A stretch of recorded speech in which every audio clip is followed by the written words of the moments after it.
Hope you had a great day yesterday, probably busy. Welcome to this speak about geographical expansion and lead generation. We have Isabel Hale. She is Director of Sales in Europe, Growth Markets and Esports from Better Collective. We have Richard Dennys.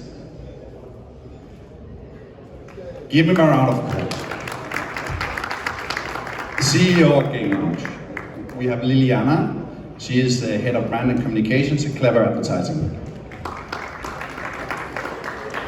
And please welcome, last but not least, Vasilii, who is CEO at Peaky Ads.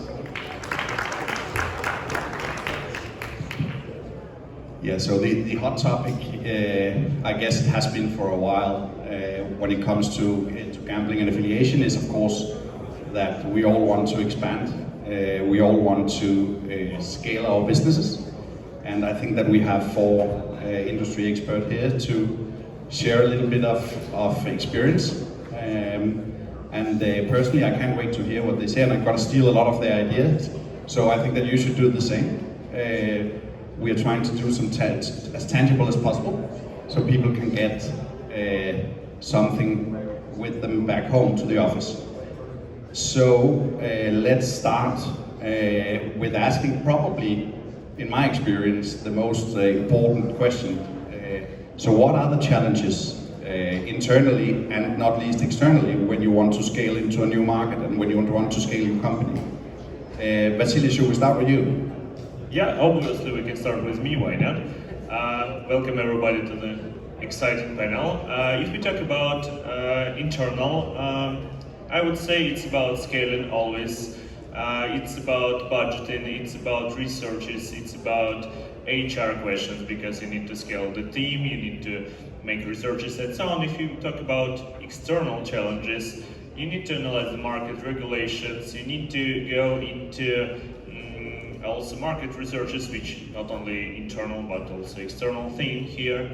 Also you need to cover cultural questions, because it varies from country to country, and you cannot run the same campaign in Nordics and in South Africa. It differs a lot.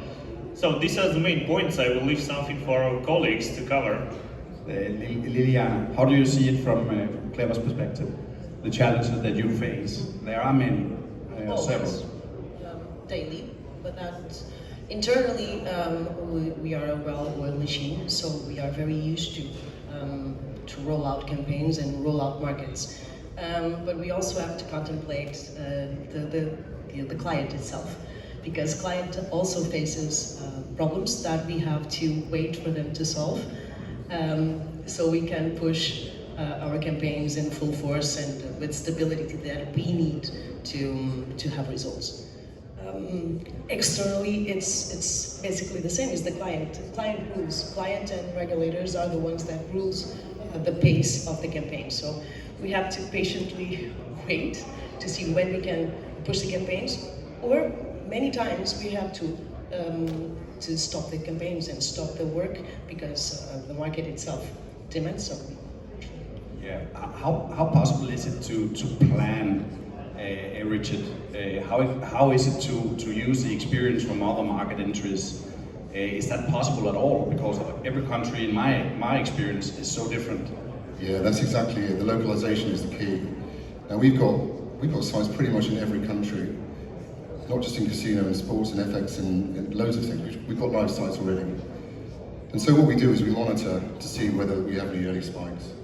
And if we see something that's promising, then we start to resource it. Or if we have a strategic angle for a particular area, we'll resource it, we'll do a bit of paid media, we'll give it some help. Look at the arbitrage, look at whether it's profitable or not. If it is, we go for it, and if not, we pull back. And we're always looking at this the whole time. So we take a kind of whole of the market approach, and then when we see the promising signs, because it could be regulation, it could be Google, it could be a number of external factors that we can't really control. Because I've seen it before where you say, right, we're going to put €1 million into this market, let's go for it, and then it just doesn't work. Whether that's the operators aren't sophisticated enough and can't get the money out, it goes grey. There's loads of things you can do, so we take a very, very kind of broad view on that, and we keep looking at it all the time. And how does Better Collective tackle this, Isabel? Because I know that this is a big company now. Are you hiring pre the launch? Are you hiring after launch? How do you deal with that? Because I mean, you are basically in all the countries in the world, I think. Pretty much, yes. Yeah. So I think it's always important, and I think everybody's touched on it here, is localization. Understanding the cultural nuances between your markets is key. Somebody from Europe is not necessarily going to understand the intricacies of Brazil and the fact that each state is like its own country. So I think very much for Better Collective, our focus is exactly what these guys have said. Analyze, let's look into the market, let's see what we can do here. It might be a paid first approach that can be done from wherever hub in the world, but if you want people on the ground, that's going to make the real difference. How is it to tackle the legislation these days? Because I think that most companies, established companies that want to grow into new markets, have trouble finding out about legislation landscape.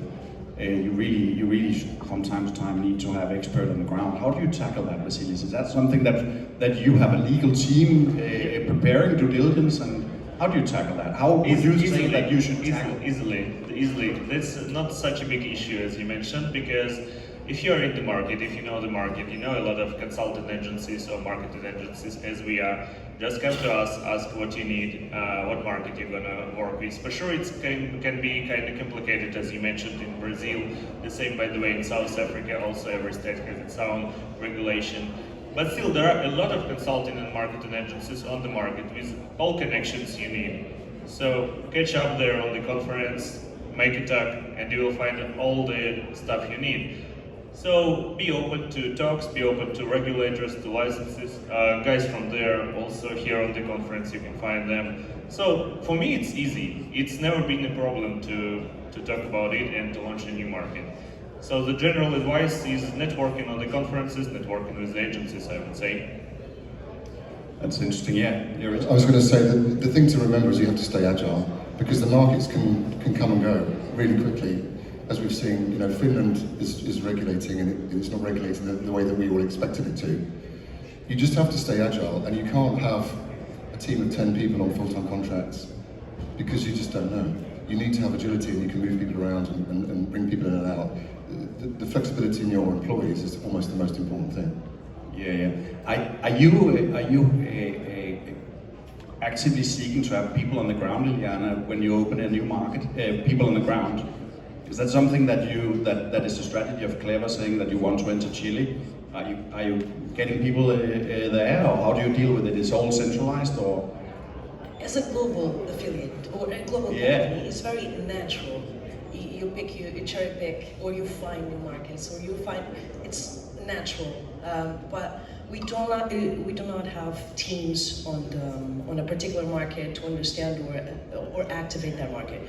But we do have a lot of research, especially touching localization, to understand how it's consumed, how the service and the products are consumed by the audience. But we do not need to deploy a full team or having an office there to operate in that office, in that market.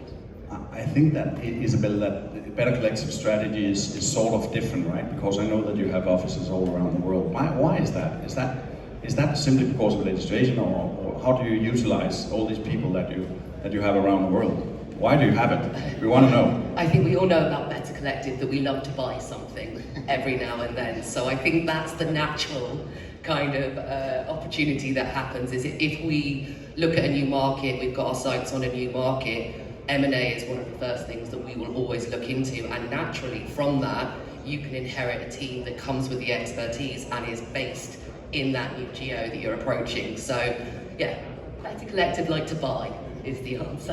It also depends on the product that you want to place in that market, because if it is SEO, you need certain skills and very localized skills that media buying or influencers don't. Influencers do also need localization strategy. So it depends on what you want to place, the product or the service. You've got offices because of the legacy, and then you can make the choice whether you keep it or get rid of it. I mean, that's the best way of doing it, really. But you need to be very careful on what you buy, because you can buy some very, very bad stuff. There's some Oh, 100%. Yeah, there's some very bad stuff out there. Yeah, and then the truth is that you can actually buy a company for loads of millions, and the week after, because something has changed, suddenly the business case I know who is... you're talking about. I think that I can talk about several companies, right? But yeah, so this is actually tapping into what I want to ask you about as the next topic.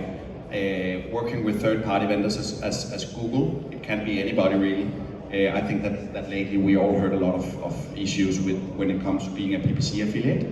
They're relying on Google and they are getting more and more aggressive. What's your take on that? I mean, is it something that you see as an increasing problem when you work with third-party vendors, that you rely on them to not change too much? How is it impacting you, Vasilii? Yeah, I think you have both SEO and PPC, right? I have SEO, PPC, media buying, every stuff we cover, so no problem. If we talk about Google and PPC, there are still two ways how to do it. We can talk about white hat, we can talk about black hat with Craig. Is he around? No. But still, if you talk about white hat, it's not issue at all. It's very easy. Also, as the regulations, you just upload licenses to the account, you just launch the account, campaigns, I mean, and everything is there. So you need to just to share the conversion value with the Google account. So artificial intelligence of Google will help you with the optimization. They are good enough with it already. If you share your internal data with Google, everything gonna be perfect. But there is another way about black hat solutions. We will not mention so much about it. I know nothing for the cameras. So yeah, there are still ways how to manage it. Even Google allows you to target particular states in Brazil, particular states in South Africa. You can go even with cities and so on. So pretty cool instrument. A lot of competition there still also. And here you need to improve your funnels, marketing funnels. I mean, watch out your landing pages, watch out your approaches. As I mentioned, approaches for Nordic, it's about trust, it's about good casinos or good betting operators with trust. If you go to Africa or tier 3 countries, it's gonna be some lucky wheels, some bonuses and stuff like that. So keep it in mind and improve your funnels, improve your retention, even on the first page. Add in push notifications, add in email collecting forms to improve your retention. So this is a small advice how to begin with. Good, Vasilii, that's good. That I think. You lost your voice a little bit. I will take this one. Oh, that was better. It's interesting, Liliana, to think about a clever strategy with media buying. I'm always curious, how do you deal with that? I mean, you have so many markets. Is it that you go out and use all the tools, digital tools that you have, and then you decide which media you want to approach, or how do you deal with that? You search daily, constantly for new channels, new ways, and you test. So the benefits of one thing that we are very good at is our agility. So it's very important, like Richard said minutes ago, to enter and exit a market that it's out of our control to be there. It's very important to be agile. But the thing is, media buying is about testing. Everything digital is about testing. So how do we work our acquisition channels, media buying, influencers, SEO, everything that we work.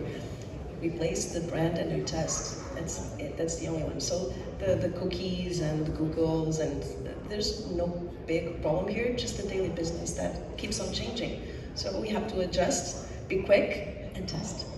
We're a little bit different to that. So I've worked in PPC and SEO and whatever for a long time. I think the first campaign I ran was in 2002. So we've seen a lot of things. You can over-optimize some of these things. I mean, we do exactly the same thing in terms of the arbitrage. So we're buying media for less than we're selling it for. But nowadays, we're also using it for building our brands. So building a brand as an affiliate is very important because, as we've seen recently in SEO, they're talking about the second click being very important. And the stronger your brand, the more likely you're going to get the second click, which means you're going to go up the charts. So we're very, very strong on that. And in fact, with some of our campaigns, I've told people, look, don't worry too much about the immediate ROI. Let's just see what happens with the brand and the clicks. And that seems to be paying off pretty well.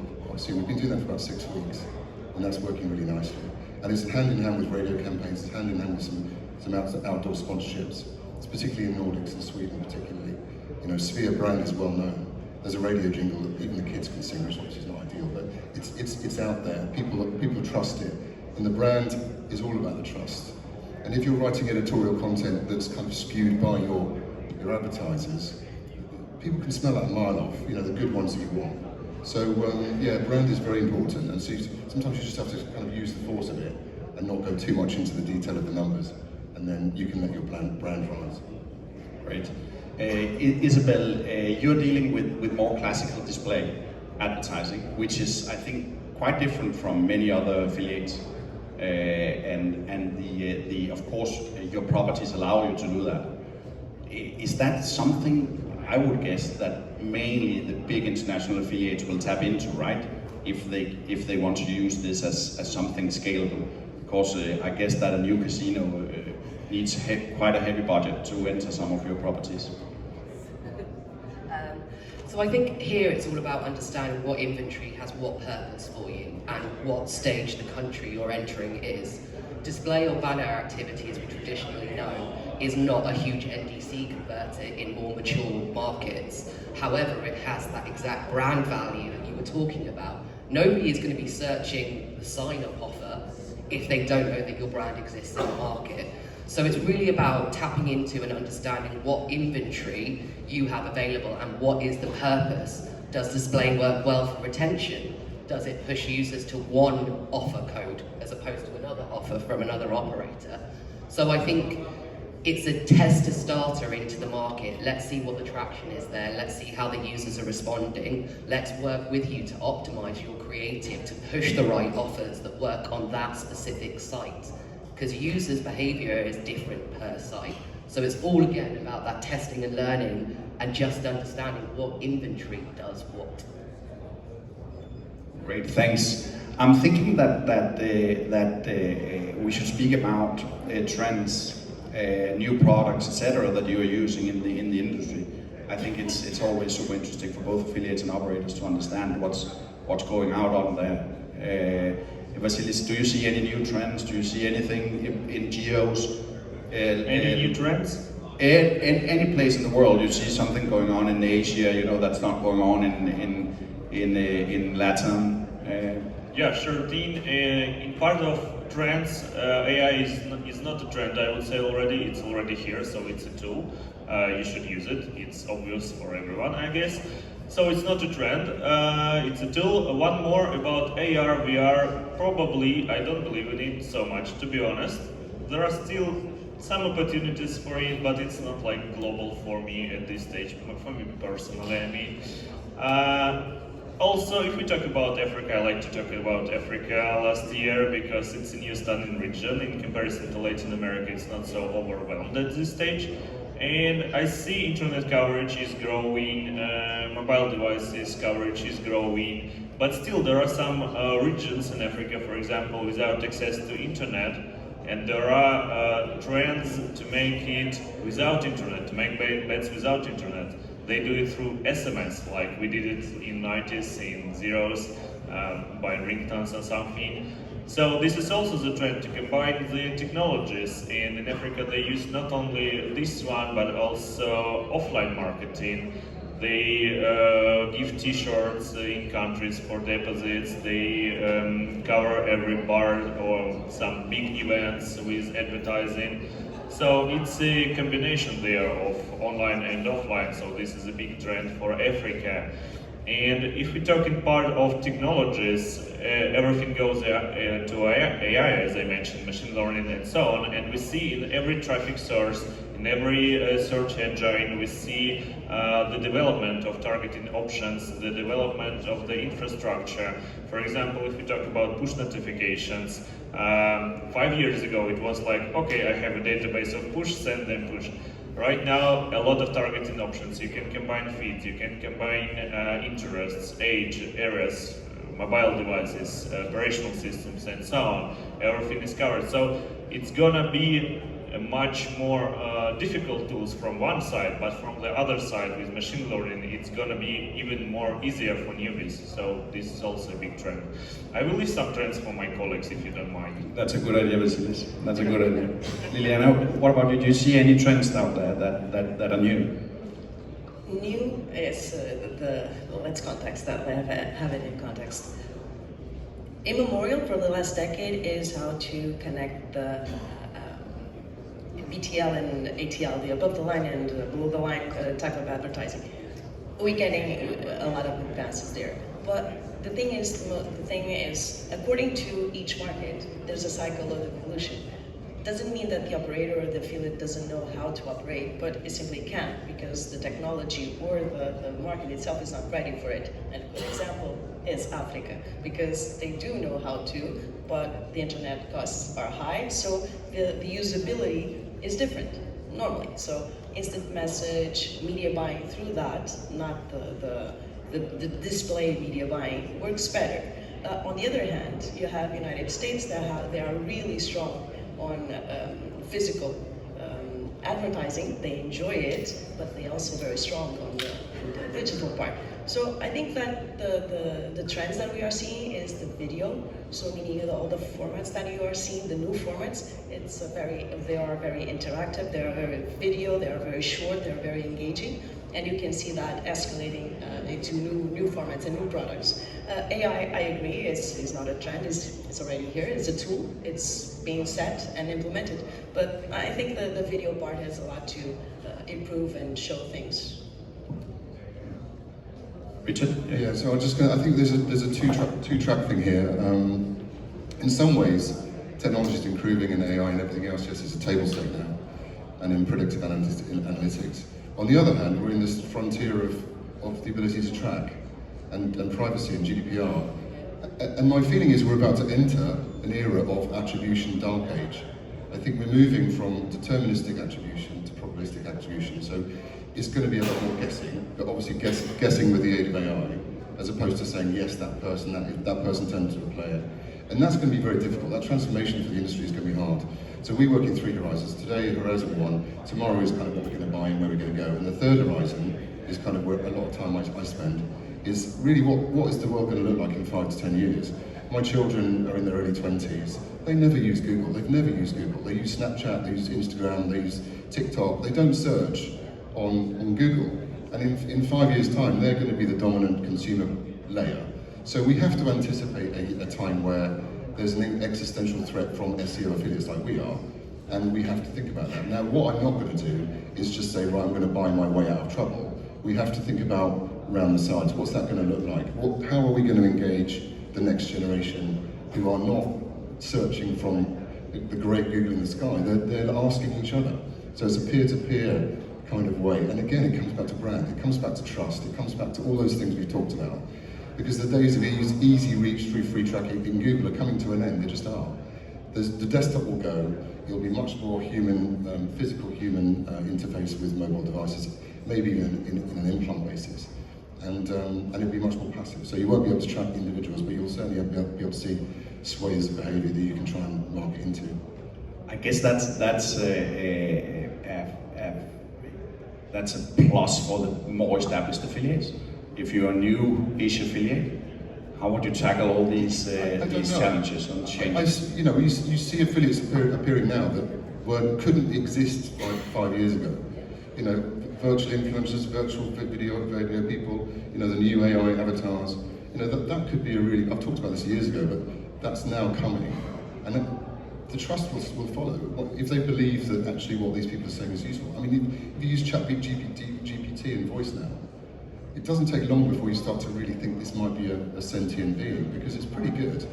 And I think that's the way that we're going to be doing everything. My dad's 80, he's kind of sits on his own and he talks all day to GPT because it makes him feel okay and not lonely. So, we're moving towards that world, and I think that's the way that we have to really think about things.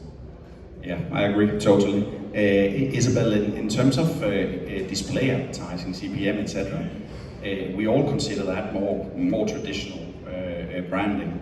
Are there any movement out there that sort of leads to innovation How does it work these days? I mean, do you see innovation? Do you see new ways of optimizing these campaigns towards more acquisition maybe, and not even branding? I think this comes back to your point about authority. You can have all the tools, all the technology in the whole entire world. Consumers are really clever. This is all they consume their lives. So much information comes from the internet. So I think the biggest focus for brands, any type of advertising, is really looking at how do you produce content that allows you to access and gives you the authority to speak to that audience. We all know you can sponsor any football club in the world. Doesn't mean that that fan base or that user base or those people are going to see you as an integral part of football. It can work the other way around. Yeah. You mean we as affiliates, or we can use branding, content, video, all of these things to help get that message across, to support the fact that you actually care about this sport that you're telling me you care about. So I think a lot of this and the innovation that comes with it is actually bringing it back to basics. It's having a purpose for what is the information you're sharing and building that trust relationship that means that they're going to go to you first when they do decide to make that move over to that brand. Exactly. It's interesting with display, and it still works. We know that we're gonna see that because the investment in display is still huge. So it's still doing what it's supposed to be.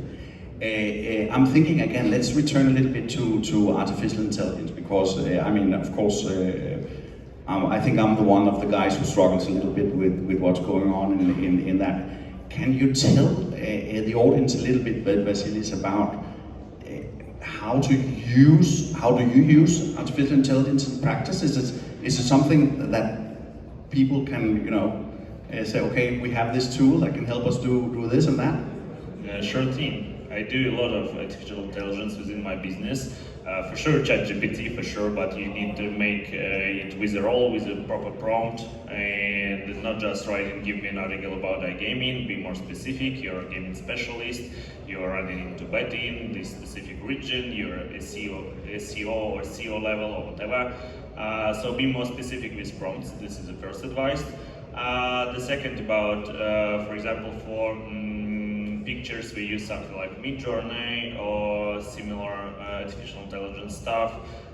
For SEO, for example, we use Contado, which check in articles of competitors, what keywords they use, what is the volume of an article, so it provides you with the recommendation. So you just upload the keyword, the article you would like to write, and it provides you, okay, there are 10 competitors with bigger articles, with bigger keywords, make this, and this, and you will be on the top positions in comparison to your competitors. So quite a nice tool. CapCut or some stuff like that for video editing. I remember my first video experiences was 10 years ago, and I put subtitles and everything on my own. It took me like 10 hours to make a video. Now I do it in 15 minutes, so see how much time we save. And in my businesses, I figure out that I save about 30 or 40% of time, which I can reinvest in creating more products, more value on the market. So yeah, totally it is so. And also, as I mentioned, AI already combined with Google AdWords, already combined with some display or DSP networks providing ads. So yeah, great part of AI in our life right now. And it is something that will play an important role in any expansion and any escalation, artificial intelligence. If you look at it in two ways, there's LLMs, large language models, which is what most people are using. So ChatGPT is basically copying human language. And then you have machine learning, which is different. So machine learning is about taking data and identifying patterns and things like that. So yes, I think we're all using GPT, large language models, just to literally do job descriptions or to do a planning or something, just to accelerate ourselves. So it's an accelerant. With machine learning, that's different. We live in this industry, and all these sort of digital marketing industries are so rich with data, so full of data, and we're all paralysed by that data. And what machine learning can do is it can identify patterns and build quickly. I don't see any examples of that really working properly at the moment. We're launching a new product called BetLooker, which is a predictive analytics in sports.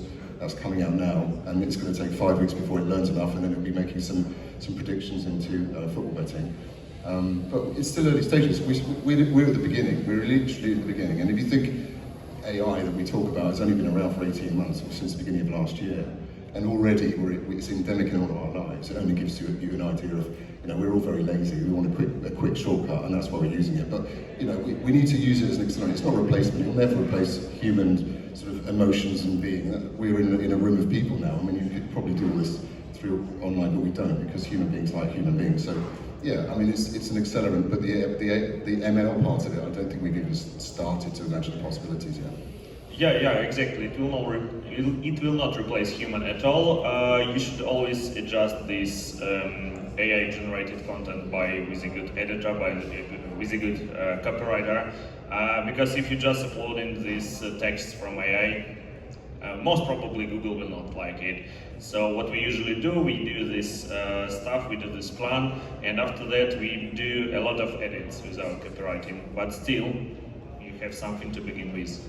Yeah, that's true. I mean, content is king. Obviously, actually, cash is king, but content is queen, jack, ace, everything else.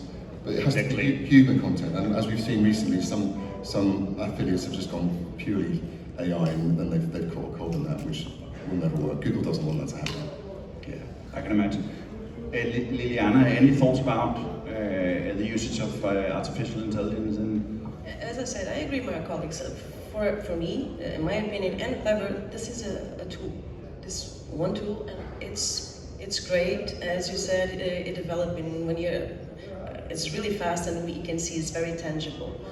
Because we can do simple things like with our influencer channels, and we have videos. Then before we did A/B tests with a banner, now we can have A/B test immediate on the spot with video and a solution, 3 or 4 solutions for that test. So this is incredible, especially for performance companies. This is valuable. Now, is a tool, is a fantastic tool, and like Richard said, it's just the beginning. Yeah, Isabel. I think it's working. Not having much mic luck. I think that to kind of bring it around, obviously all of these tools are things that we need, that we all utilise, all of our businesses. But I think it comes down to still the most important thing. The biggest weapon you have is your people. It's the people that make your business. Technology is only as good as the person that thought up the strategy behind how you're using that technology. So I think, just to kind of bring it back, yes, AI is something that we're all utilising, but people will always be the biggest weapon you can have. Hopefully. Yeah. Okay, so we need to leave some space for questions, but I would like you all to give a tangible advice for affiliates, gambling companies who want to scale into new markets and become an international business. I know it's quite difficult, but but it's always easy, yeah, for me here. So if we talk about going international for affiliates, the main advice here, I think, go local, become local. Whether you hire local people or whether you dive in deep into local culture, it's always important. And that's what we see from last Google updates, for example, from last March Google updates. .com going down, but local domains going higher. So that means even Google and Google algorithms prefer it to be more local, more about culture, more deep view of the industry in specific region. And the same we see in influence marketing, for example. For sure we have big influence leaders like famous football players, singers and so on, but also we have a lot of local influencers like local comedians, local stand-up guys, local lifestyle bloggers and so on, and people trust them most in comparison to biggest ones. So you can go with the amount of such influencers, and conversion rate will be much more higher in comparison to famous people. So make it local, make it specific, and you will be the king of the industry. Liliana, any thoughts on that? The king of the industry is good. Choose wisely your partners. You don't have to work with everyone. you don't have to work with everyone at the same time. So these events and the community exists for a reason for us to benchmark and actually ask questions about the clients, the affiliates, the products. Is essential to have great knowledge of the legal landscape. So pack yourself with good lawyers or a good legal team, and defend your testing budgets. So you need a budget to test. If you are expanding, there's no way around it. So but be very tight with it. That's it. Choose your partners, tight your budget, and bring in the lawyers. Very good, very good. I like that a lot. Yeah, choose your partners. Richard? Yeah, so this point about understanding your localizations, and I used to advise American businesses who used to land in London and say, right, we want Europe, go and do it. And I'm like, guys, this is every market's completely different. You need to not be in English for a start, which is obviously used to, well, I'm sure everyone speaks English. So you just have to be, you can't patronize, you can't go heavy over the top. You have to build a localized brand, you have to get trust, because otherwise nothing's going to happen. You're just going to waste a load of money. So lead with your brand trust and your brand proposition, and as you say, the tone of voice and the humanity. Because at the end of the day, everyone can just stick up a list of casino sites. It's just who they trust and who they're going to click on, and who's going to give them the best value and who's going to stay. That's pretty much it. I think adding to that, it's know what you want to achieve. Just because everybody's rabbiting on about a market and saying how sexy it is, doesn't mean that you should enter it. So just make sure you're taking that time to breathe, really look at what you're trying to achieve. Is it a volume play where you've got lower value players? What's the commercial modeling that should match that? So again, just don't follow the crowd. Make sure you look at your own successes. We have a saying, we say just because we can doesn't mean we should. Exactly. Great guys, thanks so much. I think that if we have some questions, I think the time is now, before we end. Do you have any questions to the panel?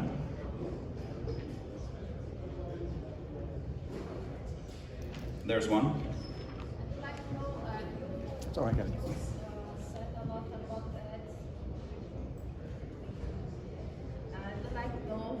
You said a lot about ads. I have two platforms, two geos, Brazil and Portugal. Maior Apostas is a brand with two geos. But I don't have a license yet. I would like to know better about.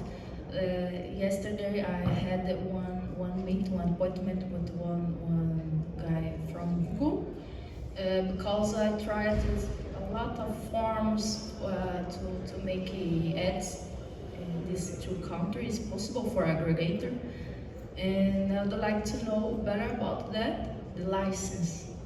And it's really important because we cannot stay just with organic anymore. So we are trying social media, lives, Twitch, YouTube, Instagram, our community in WhatsApp also, using AI to bring the players. We are doing some black ads in Instagram, but about Google I guess is the most important because the players is looking for how to play, what to play. So this method. Yeah. So first of all, you have you're an operator, right? So you have affiliate. All right. Okay. Guys. Yeah. The thing is, well, I think Vasilii's going to be able to talk about licensing, but there is an economy of scale.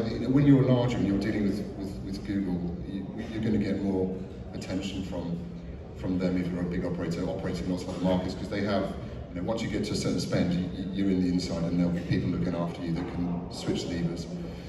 As a new affiliate, it's really difficult. But the other thing I would say is don't overestimate Google. The cost of acquisition is quite high, and the other social channels can be just as useful. I mean, I'm not quite sure about Brazilian markets and Latin markets, but I can imagine it's very much about WhatsApp and some of these other things, Instagram or Telegram or anything like that. But Google is if I look at how much we spend and then how much we get back from a Google advertising campaign, PPC, it's a tiny fraction of our overall NDCs and overall traffic, and it still costs us probably a third of our marketing budget. So don't overestimate the value of getting onto Google, even though it's very useful to have it. But I think you probably just the answer is just keep bashing away and get bigger and try and spend more money. But it also depends on your budget. Maybe you have big budgets, you can invest long term, like for half a year or a year at least. So go to SEO traffic, create your brand protect pages, create cross branding or some stuff like that. Create content projects and you will get leads, even cheaper than Google. Exactly. After my calculations, 3-4 times cheaper it's gonna be in comparison to AdWords. Also, if you have no licenses, probably you can go with black hat traffic on Facebook and so on, but keep in mind your funnels, what you do there, because Facebook traffic without good funnels, it's tricky thing, I would say, not to say shit. You need to improve your funnels, you need to collect information about your audience, whether it's gonna be a cookie or retargeting or it's push notification or emails. Be sure you collect this database of users and you can make additional retention to such users, because in comparison to SEO, they already warm here, that's fine, they're gonna be good players, but on Facebook they're totally cold. Also, if you have no budgets at all and you're like a beginner, look at what's going on with Google algorithms right now. That's a mess, and you can even try to create or buy some Reddit accounts, make some parasites SEO, go to the tops and so on, because it's easy to create Reddit accounts, let's be honest, or buy them somewhere. So you just go spam with it and you already get first deposits from there. It's really easy thing. So these are like several advices what to do with it. You can also look into sub-affiliation, so you can find somebody with a license already and you can do a deal with them. That's a PPC affiliate, I mean they exist. So yeah, you can try that. Liliana, being Portuguese and working in Brazil for many years, you should, maybe you can also help a little bit with that. Yeah, affiliate. If you find a good partner, the good partner can unblock social media and those platforms. So because it gives you it signals and documents that you are a representative and you are making campaigns on their behalf. And therefore you submit that to Meta, those are the most typical ones, and you are allowed to make paid campaigns on social media. This is one. Second, there are channels. Social media Brazil works wonderfully. Portugal is good, but Brazil it's delicious because all platforms work in an orchestrated way. So you can have cross-channel campaigns and cross-influencer campaigns, and it goes the long way. So that means that if you unblock Meta with that those papers, then you can cross with the other channels. There are, although you have license, there are platforms that do not allow gambling. It's a matter of the platform, not about the licensing. What you can do there is use that as a pre-lander. Face that that platform as a pre-lander for the platform that actually has the tracking link, and actually you can have the players tracked to you. That's it. Right. Yeah. Go out and find them.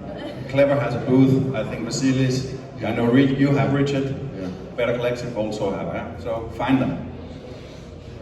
Right, that's actually pretty perfect timing actually. So, right, that brings us all the first half of the day to a close. Just hold it for a second. Yeah, I just want to thank the panel. That's fantastic. Thank you. Thank you very much.